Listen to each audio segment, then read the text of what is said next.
સુપ્રસિદ્ધ પ્રાચી તીર્થની જગ્યામાં તાલાલાના ધારાસભ્ય ભગવાન બારડ સહિત આહિર સમાજ દ્વારા સફાઈ અભિયાન। પ્રાચી તીર્થના સાનિધ્યમાં ગુજરાત આહિર સમાજનું ભવનનું ખાતમુહૂર્ત આજે કરાયું। ખાતમુહૂર્ત કાર્યક્રમ પહેલા આ વિસ્તારમાં સાફ સફાઈ હાથ ધરાઈ। ગીર સોમનાથ જિલ્લાના સૂત્રાપાડા તાલુકાના સુપ્રસિદ્ધ પ્રાચી તીર્થ ખાતે આજરોજ ગુજરાત આહિર સમાજ ભવનનું ખાતમુહૂર્ત થવાનું હોય તે પહેલા તાલાલાના ધારાસભ્ય ભગવાન બારડ તથા આહિર સમાજ દ્વારા આ જગ્યા આસપાસ સાફ સફાઈ અભિયાન હાથ ધરાયું હતું, જેમાં આહિર સમાજના યુવાનો પણ જોડાયા હતા। આ તકે ધારાસભ્ય ભગવાન બારડે સૌને સ્વચ્છતા જાળવવા માટે અપીલ કરી હતી અને આવનારા સમયમાં તેઓ રથ લઈ અને તેમના તાલાલા મત વિસ્તારમાં લોકજાગૃતિ માટેના મુદ્દાઓ લઈને નીકળવાના છે। આજે માધવરાય ભગવાનના સાનિધ્યમાં ગુજરાત આહિર સમાજના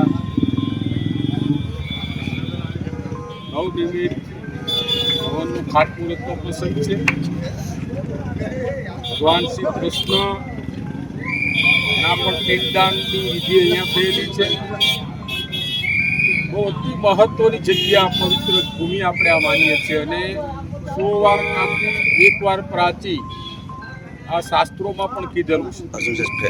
એવી પવિત્ર ભૂમિની અંદર જ્યારે યાદવો ભેગા થતા હોય, હીરો ભેગા થતા હોય અને એ ભૂમિમાં એમનું ખાતમુહૂર્તનો પ્રસંગ હોય, એ ભગવાન કૃષ્ણ અને માધવરાય ભગવાનની આશીર્વાદ કૃપાથી થતું હોય ત્યારે આહીરો પણ એ ભૂમિને પવિત્ર કરવા માટે, પવિત્ર ભૂમિને જે ગંદકી થઈ હોય ગંદકીને સાફ કરવા માટે એ આહીરોની નૈતિક જવાબદારી બને છે। ગઈકાલે મેં જ આ પ્રસંગનું યુવાનોને બધાને કીધું કે 8 વાગે તમારે લોકોએ આવી જવાનું છે।